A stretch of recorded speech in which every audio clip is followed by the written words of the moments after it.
একটু মেলা ঘুরতে গেছিলাম, পাশের গ্রামেতেই হচ্ছিল কৃষি মেলা। আসলে আমাদের এখানে পাশাপাশি সমস্ত গ্রামই কিন্তু একটু কৃষি প্রধান, যে কারণে এখানে কৃষি মেলার খুব চল আছে। এখানে যাদের ভালো সবজি বা ফুল বা ফল যেটাই হয় এবং খুব উল্লেখযোগ্য মানের ফলন হয়, তারা এখানে প্রদর্শনীর জন্য মেলাতে নিয়ে আসে এবং তাদের জন্য পুরস্কারও থাকে বেশ ভালো ভালো।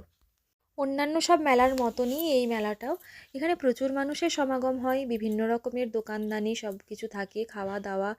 তো আমরাও গেছিলাম এই মেলা একটু ঘুরতে, আনন্দ করতে। মেলা মানেই তো সেখানে কেনাকাটা থাকবেই। অনেক জিনিস দেখলাম, অনেক জিনিস কিনলাম। সব মিলিয়ে আজকের দিনটা খুব ভালো কাটলো আমাদের। আমি আর আমার বোন দুজন মিলেই গেছিলাম মেলাতে। আর মেলাতে গিয়ে পাঁপড় খাওয়াটা কিন্তু মাস্ট। আমার খেতে খুব ভালো লাগে। আপনাদের কার কার ভালো লাগে আপনারা কিন্তু জানাতে ভুলবেন না। সব শেষে একটুখানি গরম কফি খেয়ে তারপর বাড়ির দিকে রওনা দিলাম।